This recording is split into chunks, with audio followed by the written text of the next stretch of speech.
What's up and welcome back, it's Nine, and today we are going to be talking about Hogwarts Legacy and how we could be getting a trailer soon. We are also going to be talking about Forspoken, and lastly we'll be talking about a bunch of new Square Enix games probably getting re-released based on some recent information. Now, before we get into that, if you have not subscribed already, please hit that subscribe button, hit that notification bell to get notified about all my upcoming videos, and hit the like button. It helps the channel a ton. Let's kick it off with this Hogwarts Legacy update in a way.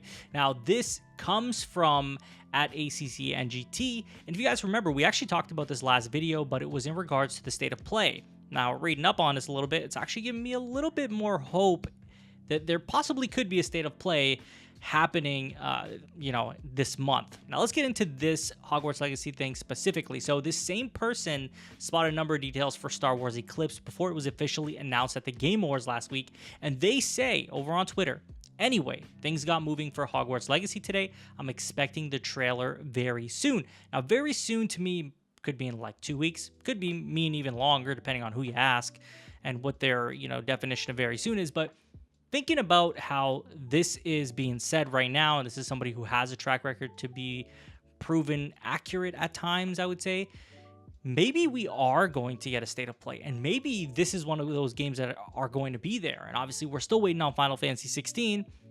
Could it be possible that we'd see Final Fantasy 16 there, being that it's a PlayStation 5 exclusive at the moment, and we are supposed to, at least we were told originally, that we are going to get more news in 2021. Now it's saying we'll get more news when it's ready, so there's that as well. But I'm not giving up hope that this could still happen. Now, this specifically being about Hogwarts Legacy, I feel like if this is going to happen, I feel like it would be shown at a PlayStation State of Play, just given the fact that it was shown originally there, and maybe there's some sort of marketing agreement or marketing exclusivity with PlayStation, so there's that as well. But overall, I mean, it's looking promising for the State of Play, and it's looking promising for those of you who have been waiting a long time to see more about this game. If I recall correctly, it's been about a year since, or it's been maybe even a little longer than a year since we last saw this game. So yeah, it's due. It's definitely due for us to see something, especially because they're saying that it's due out in summer or holiday of 2022. So it just seems like we got to see it sooner rather than later. And it does make sense. Now, this same, person on Twitter has leaked stuff in the past, so that is why I personally feel that maybe I would give more credit to this than otherwise. But do with it what you will. Again, I would consider this a rumor still, but it does look quite promising. Now, next up, I want to talk to you guys about Forspoken. We got some more information about this. Previews went out. People were able to see more about this game, and they were told more about this game. They were not able to get hands-on with it, but they were told more about the plot of the story and the characters that are going to be in that, and seeing some more gameplay. Now, there is I think it's like a 4.5-minute video out there for you to watch if you are interested in that, and it does show off a lot of new footage that we've never seen before. Now, specifically with this piece of information, it's going to be about, number one, there's going to be full DualSense features that are going to be taken advantage of with adaptive triggers and obviously haptic feedback, and it's going to be great. Obviously, if you enjoy that kind of thing on the DualSense, then this is going to be no different. It's probably going to do it pretty well based on what I've read here.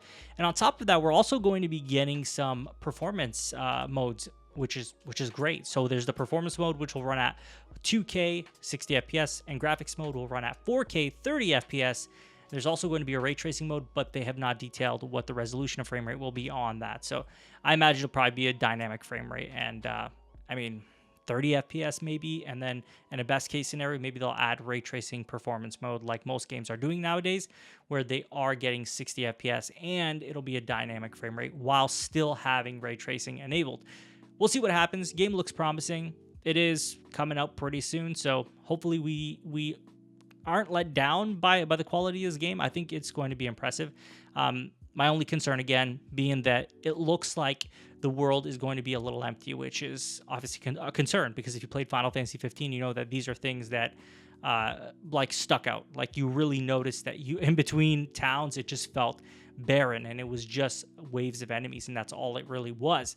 Now, next up, I want to talk to you guys about these next Square Enix re-releases they're saying that are going to be happening, and I'll tell you why this is believed to be the case.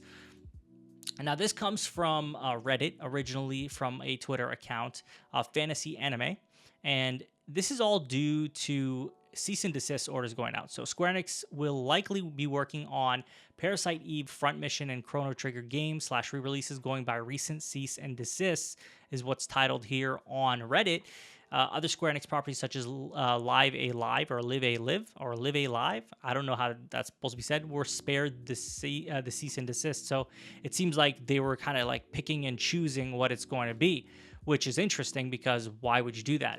Why wouldn't you just have everything taken down if you're going to go for somebody anyway, right? So the exact tweet says, I have good news and bad news. Good news is that Square Enix is working on something for Chrono Trigger, Parasite Eve, and Front Mission.